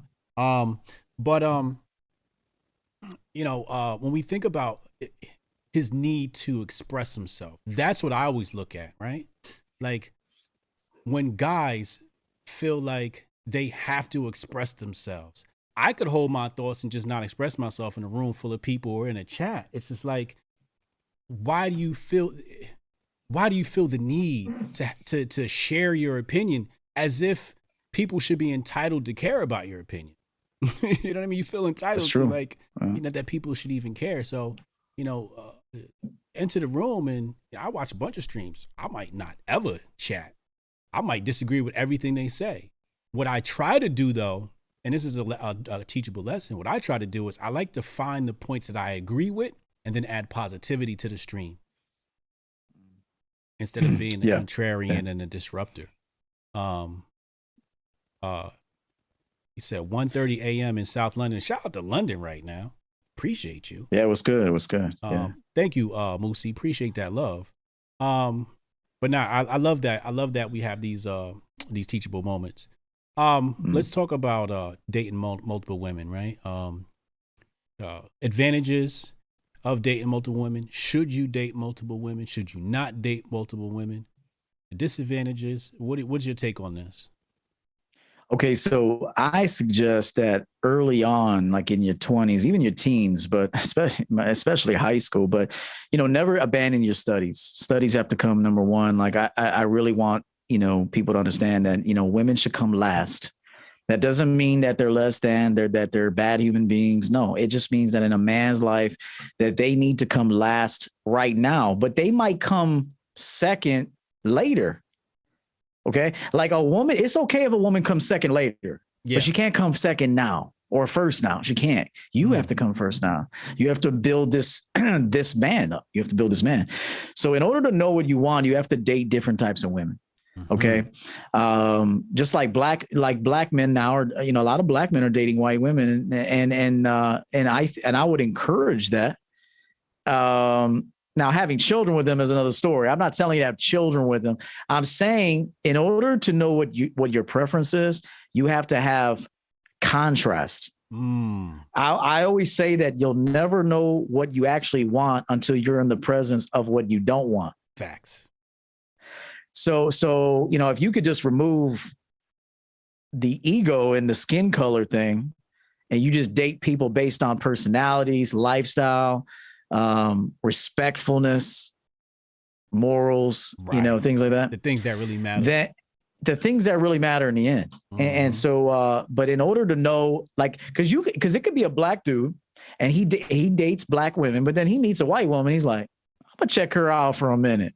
Yeah.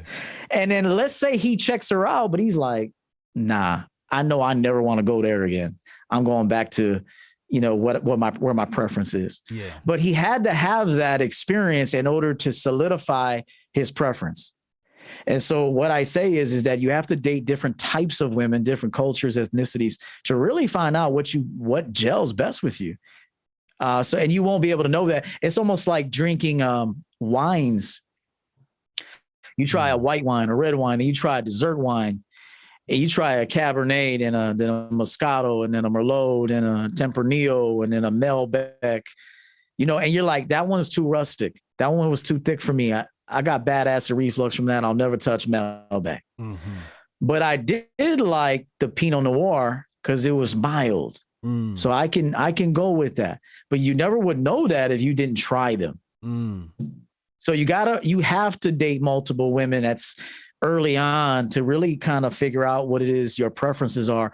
But here's the one thing I would say. Once you figured out, I like this type of woman. Yeah. Then don't change your mind again. Like if naturally personal evolution takes place and later on in life you like something different, okay. I'm not going to tell you to stay somewhere you don't want to be no more, unless you have a bunch of kids. I mean, you got responsibilities. But once you've made a determination, this works for me. Quiet women. I want her to talk, but I don't want her to talk unnecessarily. Mm. I want her to cook, but I want her to dance when she's cooking. I want her to put music on and do it joyfully. Yeah. And I've noticed that these women don't like to do that. They just don't like to do that. Now, of course, women will switch up for different men. Right. Okay. Absolutely. She might, despise this man, but then she'll be a saint for this motherfucker. Right. So, again, it comes down to who you are and what you're able to extract out of a woman. Because there's beauty in women, but very few men know how to tap into it and make her feel safe being that. Mm. See, most women want to be defensive because they find that works. Right. Okay. Right. Yeah. But if you could find a dude that makes you feel so safe to be in your feminine, she would enjoy that too. Correct. And maybe even prefer it. Correct. Yeah. That's what I tell dudes who say, I don't date black girls. I'm like, I don't know. I just feel like your masculinity doesn't create a space for her femininity.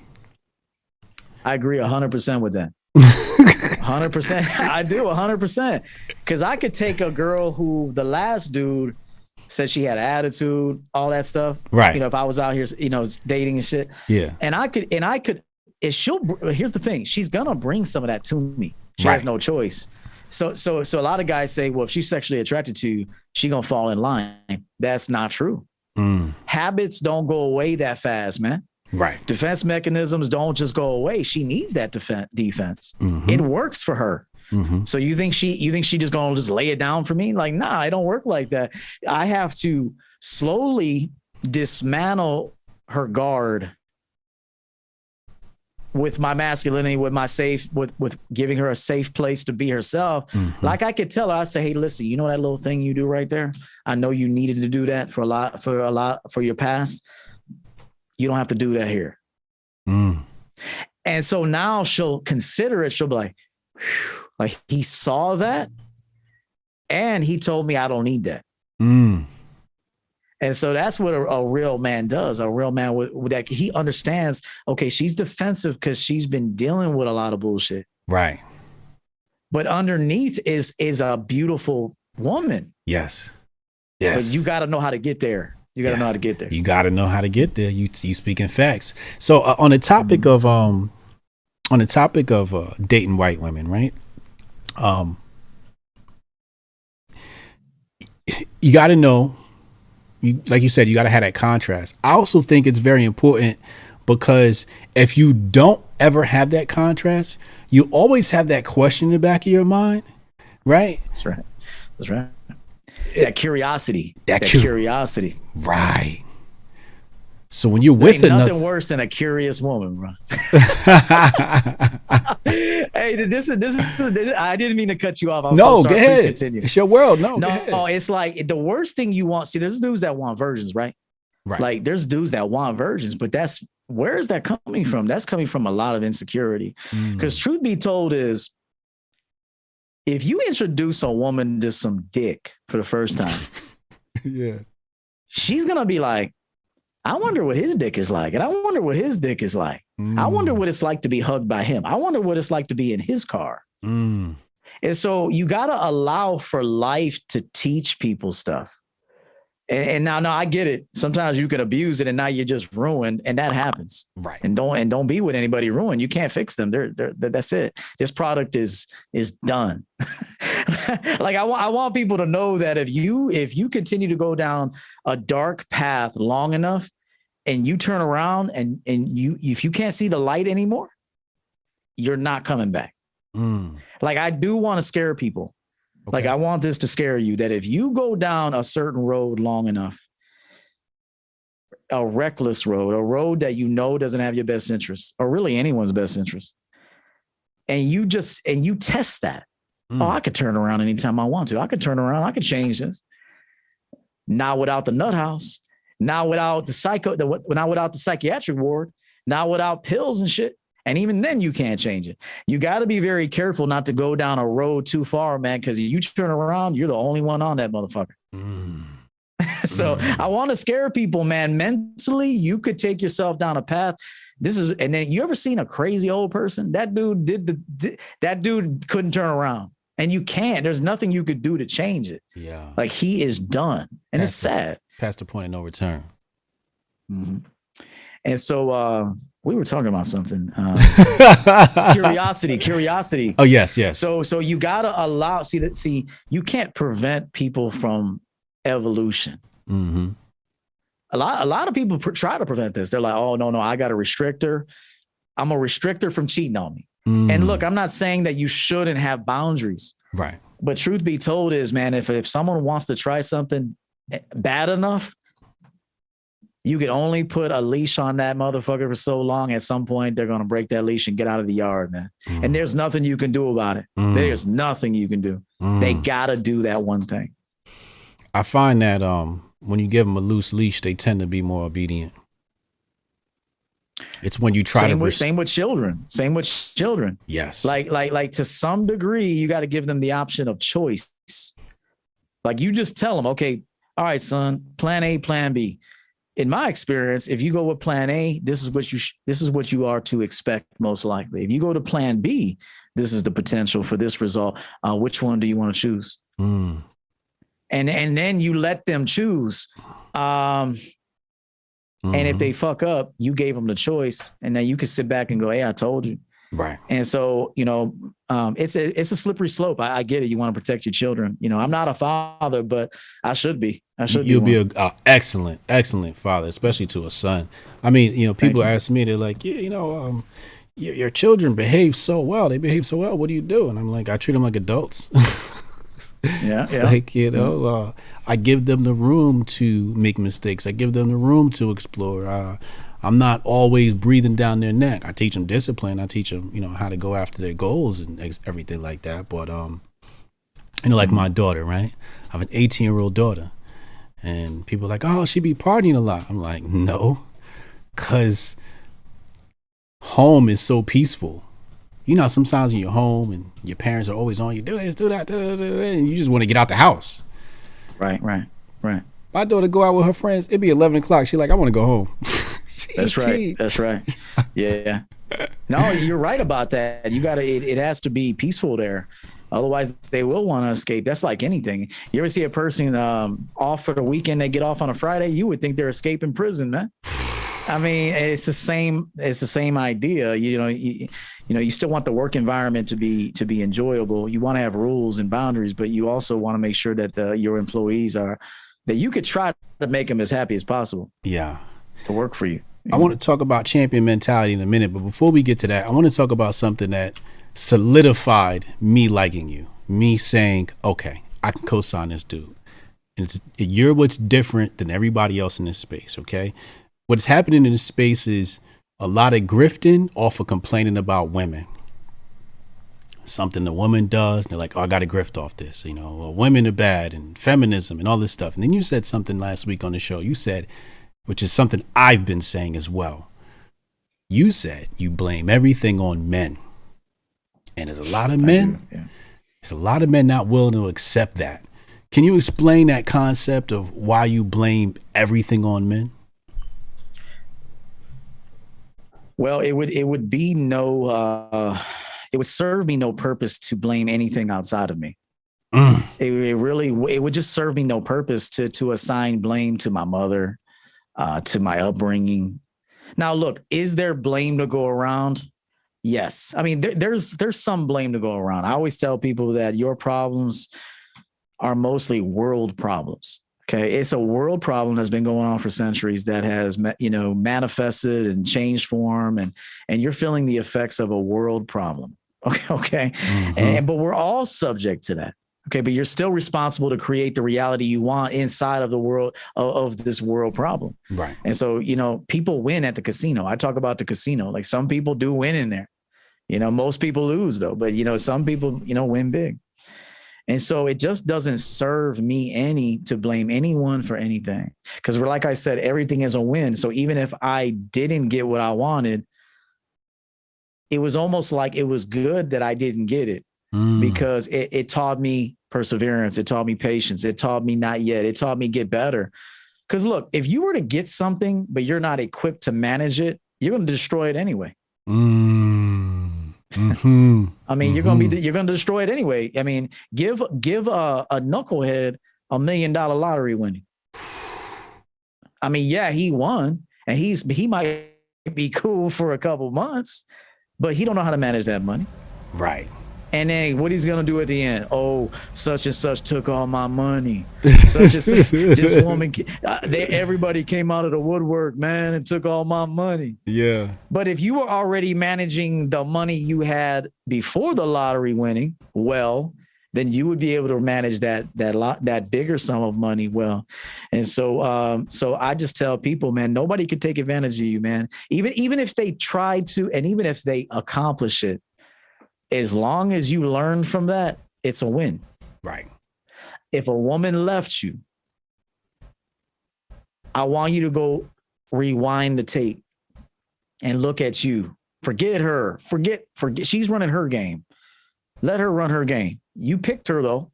So there was something about her game you liked. Okay. So you better stop bashing that bitch, because there was some about her game that she was running that you were intrigued by. So you need to chill on that blame game, because there was some about her you really like.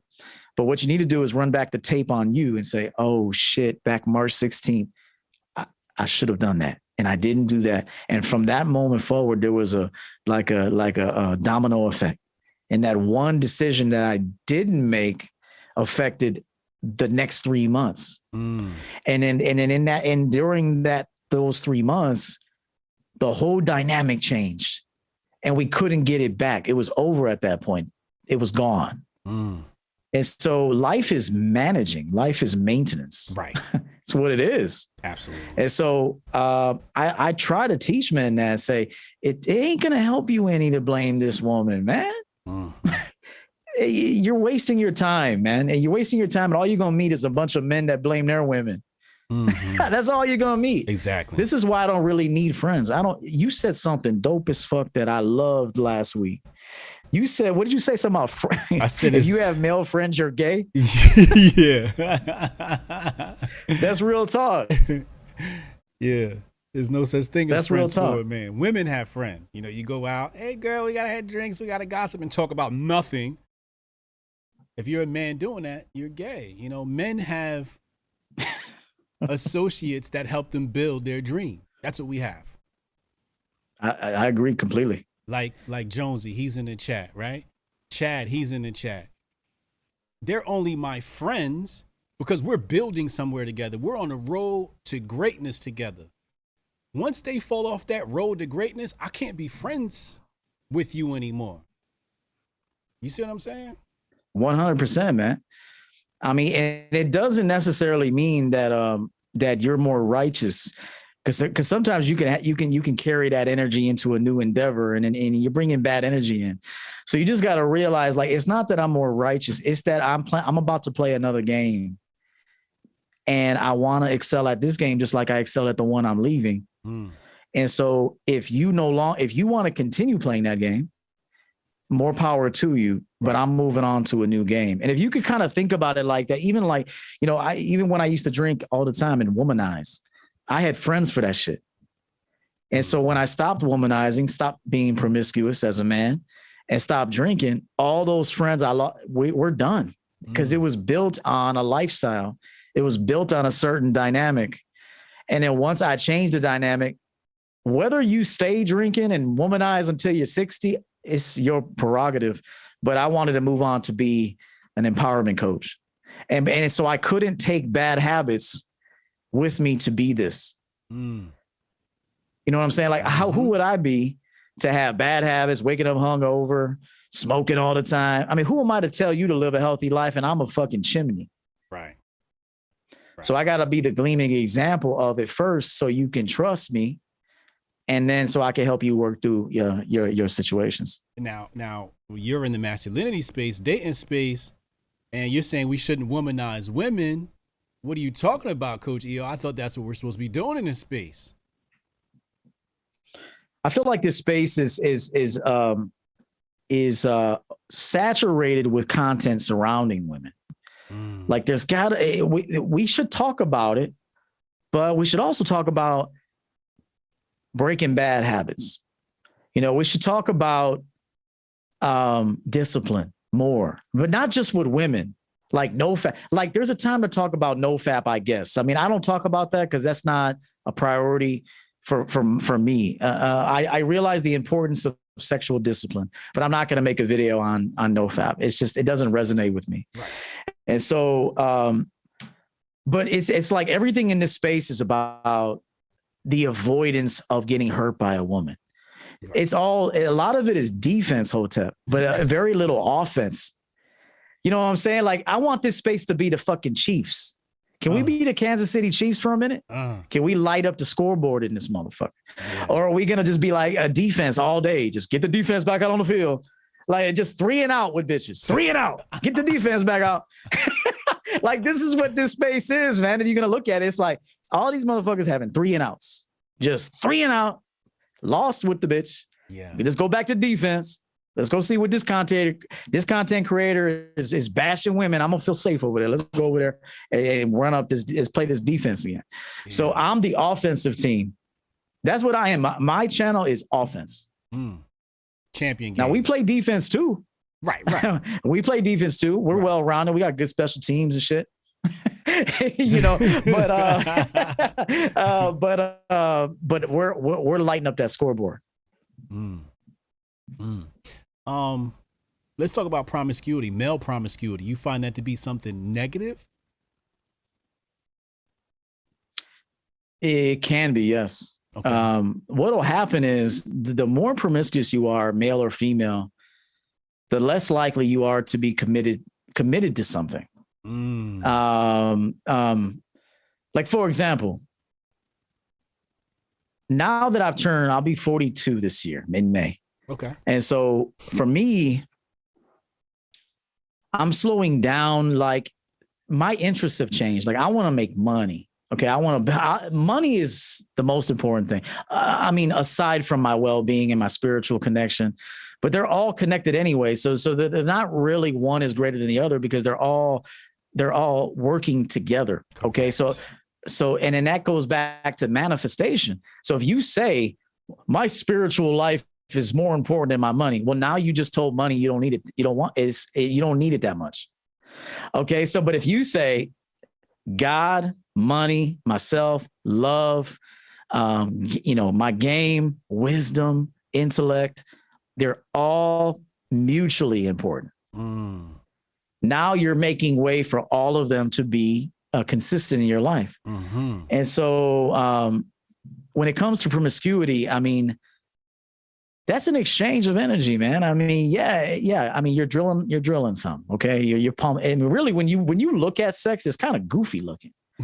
I mean, one day I was looking at porn, right? And I was like, we be doing that shit all day. Like we do all of this hustle and bustle and self-improvement and purpose and all this bullshit just to be up in a room, just tagging a motherfucker from the back. Like it's some goofy looking shit when you look at it. Like,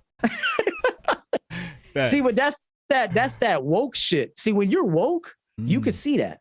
You're like, damn, I'm doing all this just to pump a hole. Like consciousness. the consciousness takes over. Mm-hmm. And so you realize there's beauty in sex, there's beauty in procreation. It's beautiful and it should be respected.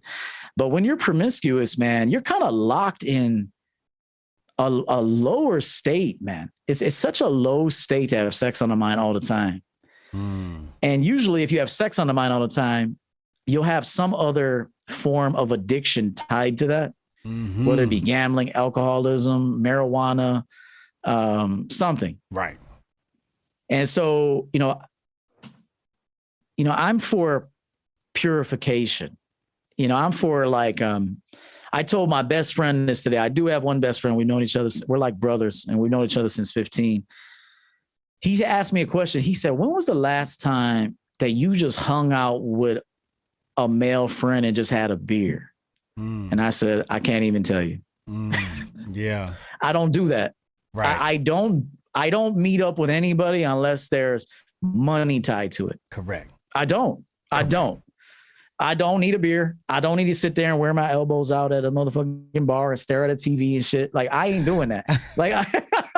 I'm not doing that. And so, right.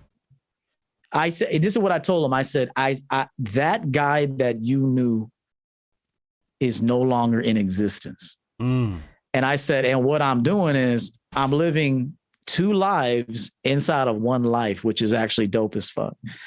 And I said, that life still took place and I'll never shun it because I learned a lot from that. But now I'm living a completely different life now in this 1 life that I'm living. And I said, and I anticipate that I'll live another life outside of this life. So this life will expire. This me, the champion game, this persona of the coach, the champion game. Right. And then I'm going to go and live another life before I check out of here. And that's kind of what I see my life doing. I'm going to live 3 lives inside of 1 life, which is actually pretty damn dope. And so I had to be promiscuous to see that I shouldn't be promiscuous. There's something to say about having that sexual discipline. Like I said, if you can control the sex drive, you can master life. Absolutely. I look at men being promiscuity as you've actually lowered your value. I actually unlocked that superpower by accident. I was with a girl and I just wasn't in the mood. Honestly, I don't know why, but and she started crying, and that's when I understood the power of saying no. Yeah, and it's unfortunate that a woman's ego is destroyed simply off of a man telling her no for sex. Like the fact that you are that destroyed because I don't want to fuck you right now. Like, you have a lot of work to do, young lady. Like, so much work to do. And so I want to tell women that, like, if you need the constant validation of men, of friends, this message that we're talking about applies to women. Absolutely. Like, you should be your own woman. Again, take a look at people fucking sometime. And like, sometimes you got to see other people do it in order to see this. Because when you're doing it, you're so locked into doing what you're doing. And but even me, like, there were times I'm like, I live for this shit just to drill bitches. Like, this is what I live for. This is some bullshit.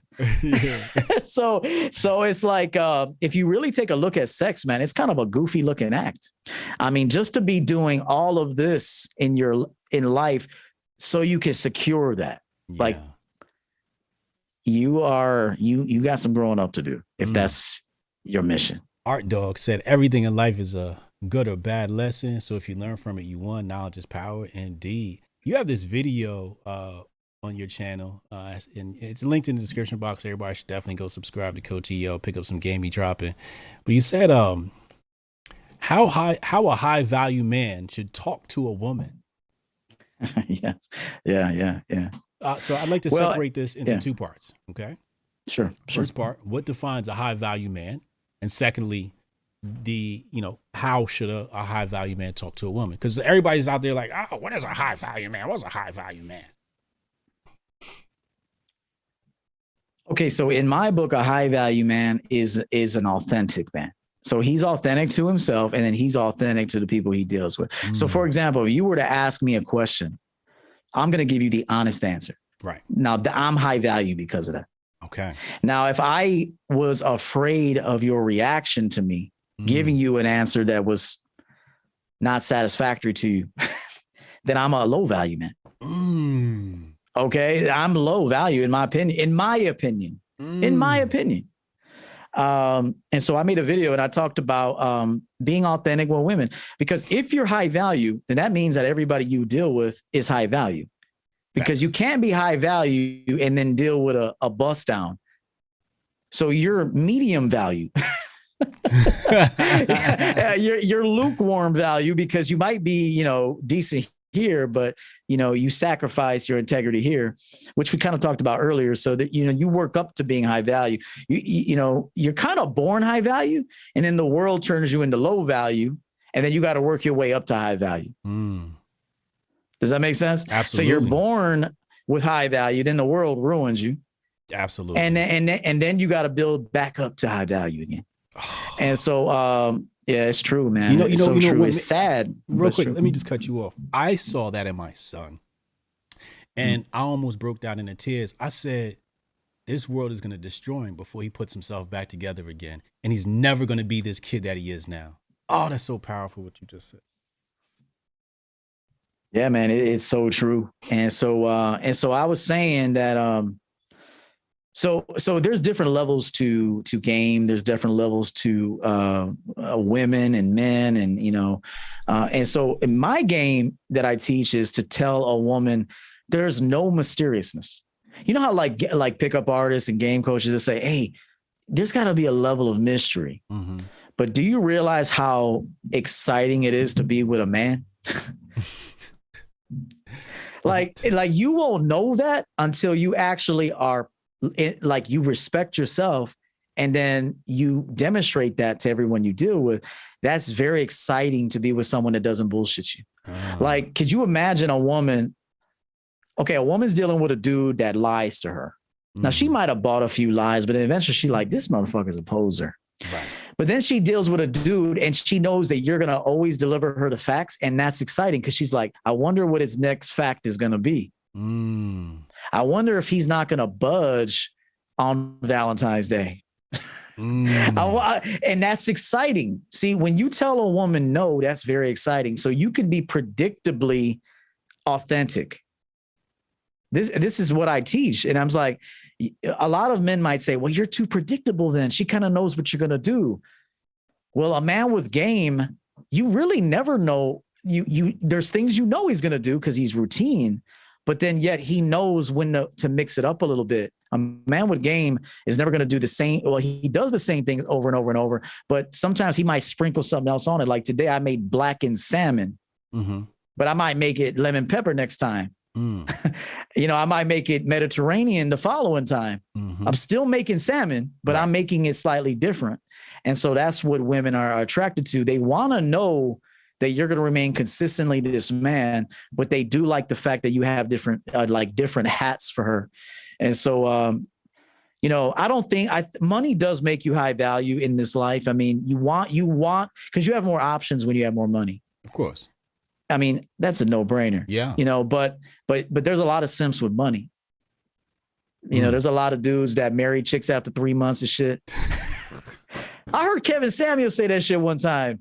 And although I understand his position, he said like dating is stupid and you need to just go ahead and get married and shit. Like just fucking meet somebody and marry them like quickly. Like I heard him say that one time. I don't want to misquote him, but I one time heard him say like, oh yeah, dating is stupid. And he didn't say it like that, but he does it in the Kevin Samuels way. Right. But he said, dating is stupid. You should know what you want. I mean, you can marry someone in 3 months. I don't know about that one. I would advise against that. I would too. He's breaking your 12-month rule. Operate from. Okay, so you've heard this before, and this is true.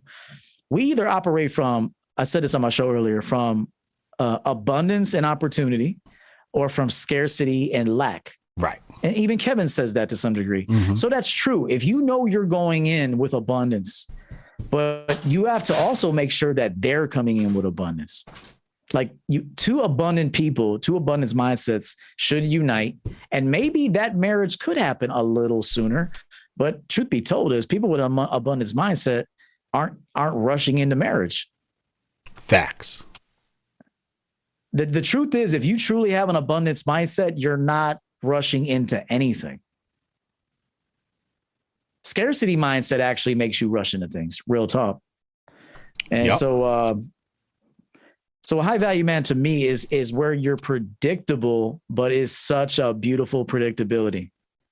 It's an exciting predictability. So how does a high value man talk to a woman?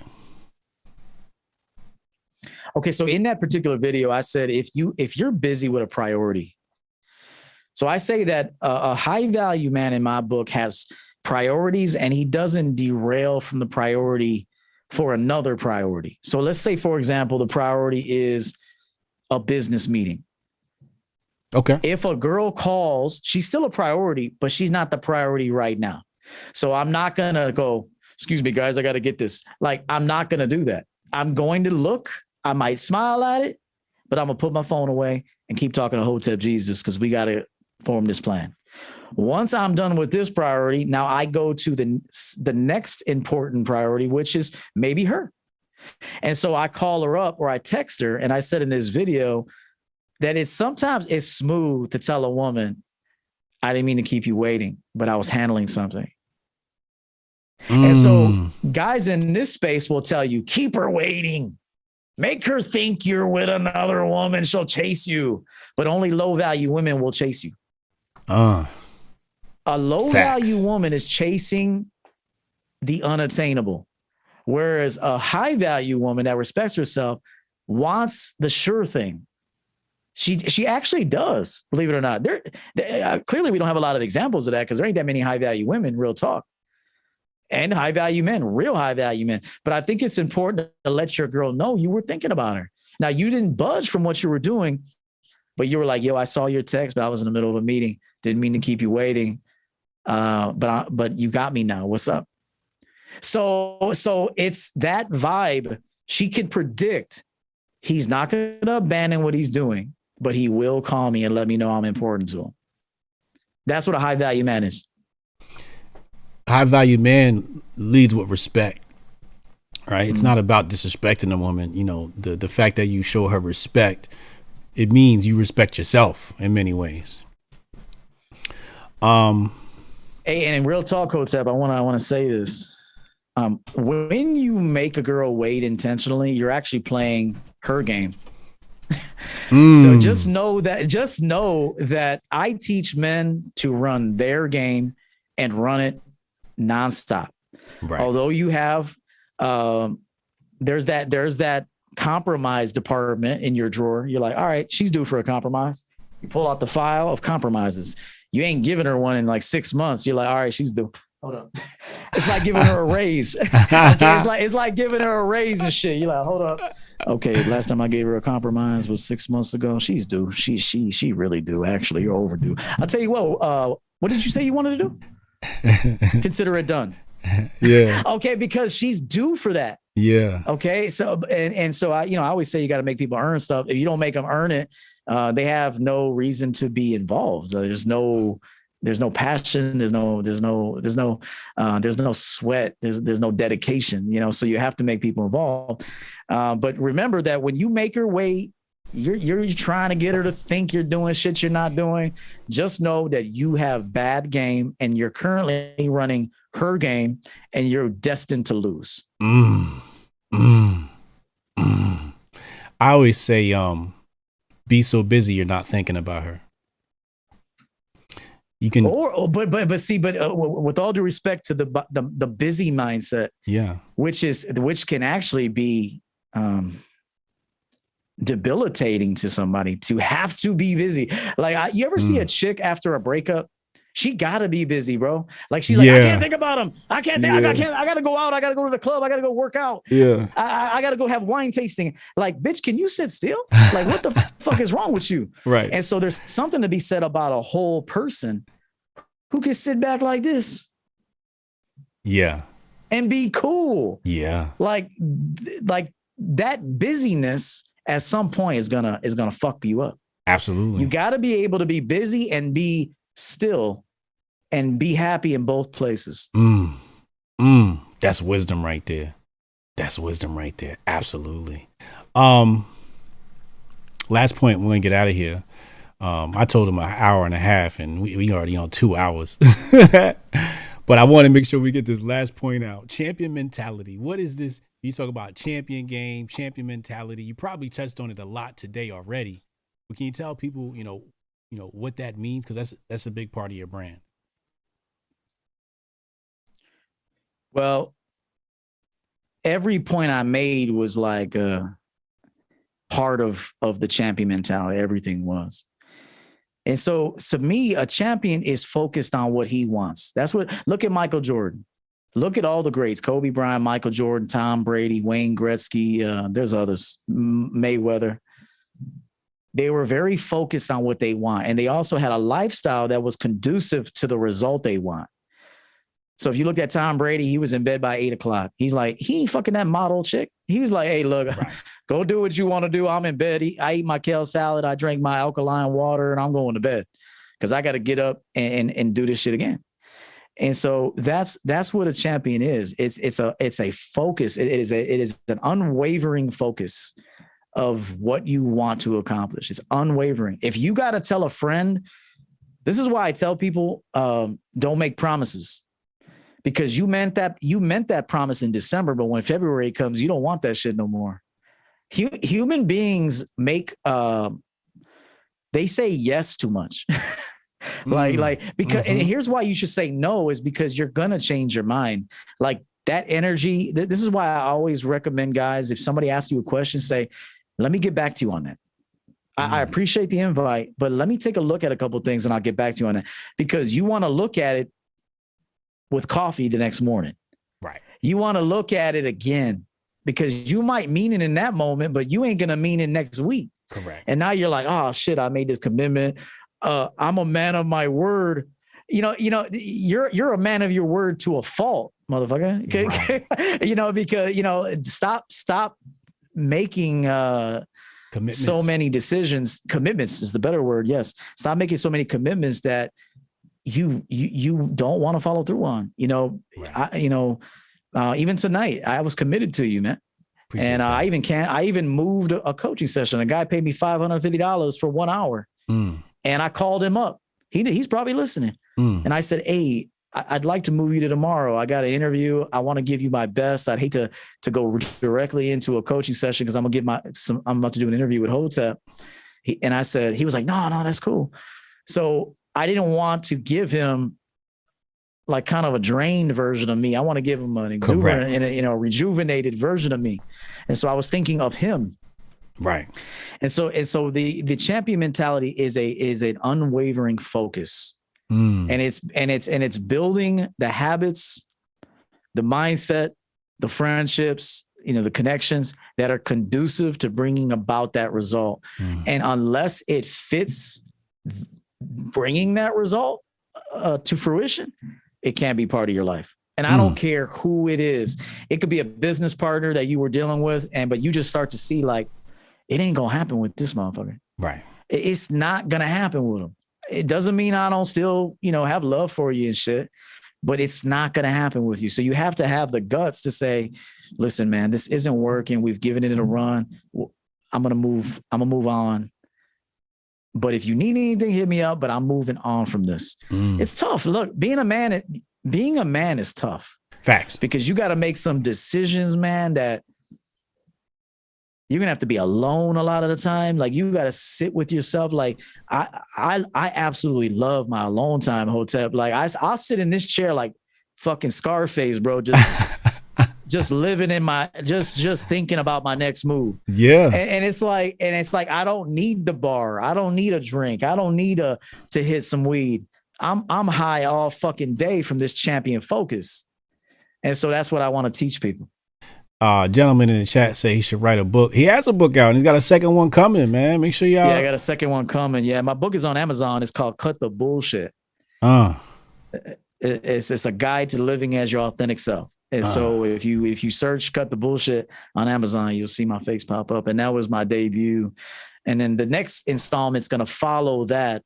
And then it's a trilogy, so it'll be a 3-part series. Okay, that's smart. That's intelligent. Ladies and gentlemen, Coach EO. Oh man, we're gonna get this one up on Spotify, SoundCloud, and Apple iTunes or Apple Podcasts, whatever it's called. Excellent conversation, ladies and gentlemen. Make sure y'all go subscribe to Coach EO's channel. He got the ultimate game. You know, there's a lot of people that have been exposed in the masculinity space. A lot of people fronting, and there's a lot of good guys in that space too. You know, I don't want to just, discount the space altogether, but Coach EO is the real deal. And I appreciate you taking the time to talk to me, hang out while I close out the show. Love y'all, man. Hotep and Bill.